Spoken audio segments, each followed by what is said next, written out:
Bonjour à tous et bienvenue dans cette nouvelle vidéo qui sera un retour produit terminé. Avant de commencer, n'hésitez pas à liker, booster la vidéo, à me suivre, donc à vous abonner. Alors, on est parti. Donc, on a terminé ce infusion aux fruits rouges et avec une touche de menthe. Donc, c'était goût fraise, framboise, groseille de la marque Éléphant. Moi, j'aime beaucoup les infusions de cette marque-là. Après, je vous avouerai que au niveau des infusions, euh, je dirais peu importe la marque, en général, c'est quand même réussi. Là, celui-là, j'ai voulu tenter parce qu'en fait, moi, j'aime bien les fruits rouges, j'aime bien la menthe, mais séparément. Et c'est vrai qu'ensemble, je suis pas forcément très fan. Donc voilà, ça m'a donné envie, le packaging rouge, fruits rouges, menthe, encore une fois. C'est des produits que j'aime bien séparément. Mais c'est vrai que j'avouerais que ensemble, ça n'a pas été un grand kiff. Donc même si pour le coup là le goût de la menthe était quand même léger je trouve, mais voilà. Je rachèterai pas forcément ce goût-là, mais ça me dérangerait pas de retester la marque Éléphant dans une autre saveur. On continue dans tout ce qui va avec infusion et thé. En tout cas moi j'aime bien les mettre, mettre une touche de miel dans mes infusions ou dans mes thés. Donc là c'était de la marque Les Ruchers du Soleil et c'était du miel avec une touche de gelée royale. Écoutez, moi je l'ai trouvé très bon. C'est vrai que maintenant je fais gaffe quand j'achète du miel parce que en règle générale si vous faites pas gaffe aux étiquettes, vous payez pour du glucose et ce n'est pas forcément du miel. Donc faut bien regarder les étiquettes, enfin la liste des ingrédients pour pas se faire avoir parce que je me suis déjà fait avoir. Je me suis dit, en plus le miel ça coûte quand même, enfin c'est pas donné. Donc moi si je veux bien mettre le prix, mais pour que ce soit du miel. Donc là voilà, j'ai bien regardé, il y avait bien du miel à 96% et de la gelée royale à 4%. Donc voilà, si j'ai un petit tips à vous donner, regardez bien la liste. Parce qu'en règle générale, quand le miel ne coûte pas très cher, c'est que il n'y a pas grand chose en pourcentage de miel dedans, c'est plus du sirop de glucose. Voilà pour ça, mais sinon, je vous recommande la marque Les Ruchers du Soleil. En plus, c'est une marque française. Donc non, moi pour le coup, j'étais très satisfaite de ce miel-là et je le rachèterai certainement. Alors, on va passer à une pâte à tartiner de chez les Comptoirs de Mathilde. Pour le coup, là, c'était une pâte qui s'appelle Blanc Coco, donc qui est à base de chocolat blanc et de hazelnut. C'est quoi déjà? Noisette, je crois. Oui, c'est ça, noisette et à la noix de coco. Du coup, moi, j'ai bien aimé. Par contre, je ne rachèterai pas parce que je trouve que c'est pas donné. C'est pas donné pour une pâte à tartiner de 250 grammes, je crois. Ça fait combien déjà?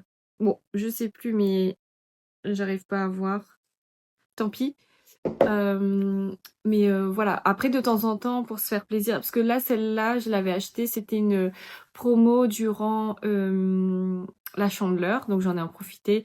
J'ai profité de la promo, quoi.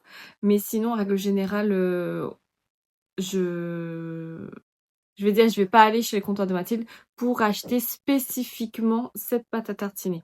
On va passer donc dans le soin pour le corps. J'ai terminé cette crème hydratante de chez Nivea. Donc c'est la Soft. Moi j'aime beaucoup. Alors évidemment, faut pas regarder la compo. Mais moi je l'ai utilisée. Alors ils disent visage, corps, main. Moi je l'ai surtout utilisée pour, comme crème pour les mains. C'était très agréable, elle pénétrait rapidement, l'odeur était agréable, c'est l'odeur de Nivea. Moi c'est surtout pour ça que j'ai acheté, je vous avouerai. Et puis aussi pour sa praticité parce qu'on peut l'emporter partout. C'est quand même un bon contenant, c'est un tube de 75 millilitres. Et non, moi voilà, si vous faites pas gaffe aux compositions, je vous la recommande. Et je la rachèterai certainement puisque je n'en ai plus du coup, comme vous l'aurez compris. Ensuite, on passe... Ah, je vais déjà peut-être terminer dans les crèmes. J'ai fini... Du coup, comme j'avais plus de crème pour les mains, j'ai entamé cet échantillon que j'ai eu dans mon calendrier de l'Avent Mademoiselle Bio. Donc c'est une crème de la marque Cosly, c'est une crème de soins neutres, ils appellent ça, pour le visage et le corps. Moi je l'ai utilisé comme je vous l'ai dit pour le corps, mais surtout sur les mains puisque bah, c'est un petit format. C'était chouette parce que ça m'a permis de tester la marque parce que je ne connais pas, enfin je ne connaissais pas la marque Coslis. En tout cas, très bonne compo. Elle est super efficace parce que moi j'ai les mains toujours très sèches puisque je me lave très très souvent les mains. Donc non, pour le coup j'ai bien aimé. Elle pénètre rapidement. Donc si j'ai l'occasion d'aller dans un comptoir du bio ou voilà, dans un magasin bio, je rachèterai certainement du coup ce produit aussi. Alors du coup cette crème solaire on l'a pas fini, donc c'est de la marque East3, donc c'est une marque coréenne il me semble, à revérifier. Donc c'est une crème solaire SPF 50 à base d'acide hyaluronique. Alors, pourquoi moi je ne l'ai pas appréciée? Parce qu'elle laisse des traces blanches. Elle n'est pas déjà ça, d'une, elle laisse des traces blanches. Donc pour ma peau, c'est pas possible parce que comme vous le voyez, j'ai le teint mat. Et c'est horrible en fait, c'est vraiment pas beau. Et je me suis dit, bon, allez, c'est pas grave, je vais essayer d'utiliser quand même en me maquillant par-dessus. Je me dis, au moins, ça se verra pas trop. Mais non, c'est pas du tout agréable. Elle est collante, elle a des grosses traces blanches. Donc, si vous avez la peau basanée comme la mienne, passez votre chemin. Quoique, je dirais, parce que du coup, je m'étais dit, bon, bah, si ça va pas sur moi, je vais utiliser sur mes filles. Parce que mes filles, elles ont le teint mat, mais elles sont quand même plus claires de peau que moi. Donc, même sur elles, ça laissait des traces blanches. C'était pas facile à étaler, je trouvais. C'était compliqué à étaler. Plus t'étales, plus ça faisait des traces blanches, plus ouais, ça pénétrait pas du tout dans la peau. Donc ouais, je suis dégoûtée parce que ben elle était quand même pas donnée. Et je mettais de beaux espoirs en cette crème solaire là, puisqu'elle était à base d'acide hyaluronique, etc. Mais non, franchement, pas top du tout. Enfin, moi en tout cas, je l'ai pas du tout appréciée et je ne la rachèterai pas du tout. D'ailleurs, si vous avez une peau à peu près comme la mienne, enfin une peau mate ou plus foncée et que vous avez une crème solaire à me conseiller qui ne laisse pas de traces blanches, je suis preneuse. On va passer dans les soins pour les cheveux. Alors, j'ai terminé 2 soins. Déjà, un shampoing de la marque Léa Nature. Donc, un shampoing bio. Celui-là, il était à l'amande et c'était, il disait pour tout type de cheveux. Là, je l'ai pris surtout pour mes filles et moi entre deux shampoings parce que moi, j'ai un pso et un psoriasis et donc un cuir chevelu très sensible. Je peux pas utiliser de phtalate. Enfin, je peux pas utiliser n'importe quel shampoing. Et du coup, et mes filles, elles ont pareil, elles ont la peau super sensible. Donc, elles sont un peu moins sensibles que moi au niveau du cuir chevelu. Mais voilà, je préfère quand même faire attention. Et en règle générale, je prends toujours des produits bio ou alors sans phthalate, sans silicone. Là, pour le coup, j'ai voulu tester la marque Claire Nature. Et du coup, bah, c'était un bon produit. Mais c'est vrai que ce qui est dommageable, après c'est sûr que c'est dans la tête, hein, mais moi j'aime bien quand ça mousse. Et là, ça moussait pas suffisamment pour mon goût à moi. Mais par contre, c'était un excellent produit.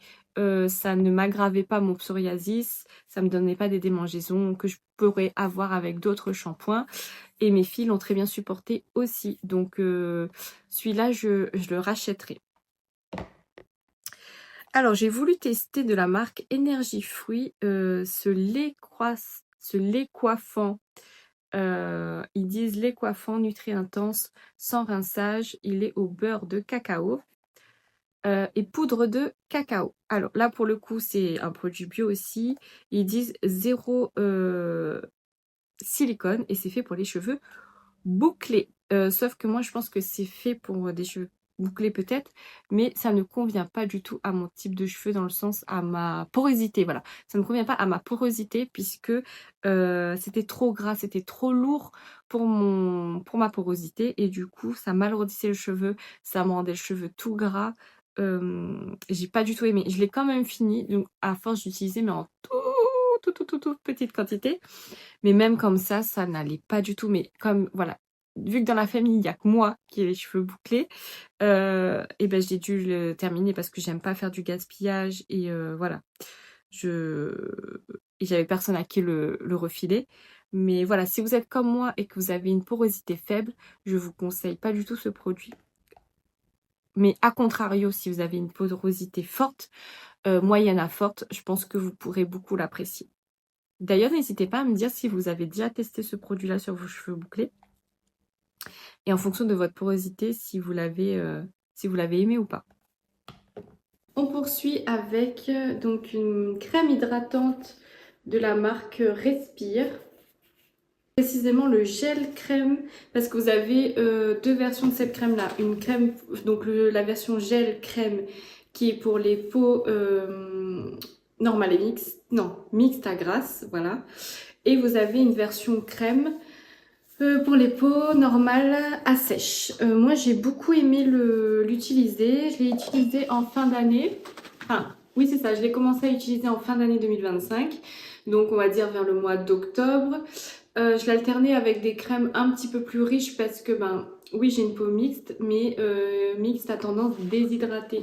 Donc, il y a parfois, voilà, quand il gelait un bon coup, et ben, c'était pas forcément suffisant pour ma peau. Et du coup, je la combinais avec une autre, enfin bref. Mais en tout cas, j'ai beaucoup aimé l'utiliser. Elle faisait son taf, c'est-à-dire qu'elle apportait de l'hydratation. Le côté gel pour les peaux mixtes, si vous avez une peau mixte, je pense que vous allez me rejoindre, c'est super agréable, ça ne colle pas, ça fait pas un effet collant sur la peau justement. Donc je la rachèterai pas là dans l'immédiateté, mais si un jour voilà, je dois en acheter une, et ben surtout en été, je pense que je la rachèterai à ce moment-là. Ensuite, j'essaie voilà, de terminer mes déodorants comme ça, compressés, enfin à base d'alcool et de choses un peu problématiques avec de la cochonnerie à l'intérieur, on va dire. Parce que là, je suis passée sur la gamme Wild. Mais vu qu'il me restait encore quelques bouteilles comme ça, voilà, pas de gaspillage, donc je les utilise. Donc du coup, j'ai fini celui-là de la marque Mon Savon au lait. Et c'était le fleur de coton.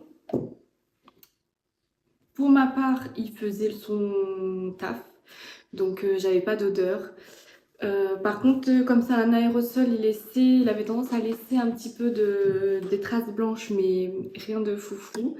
Voilà. Bon, après, je le rachèterai pas puisque, comme je l'ai dit, je vais rester sur la gamme Wild parce qu'au niveau compo, c'est quand même mieux.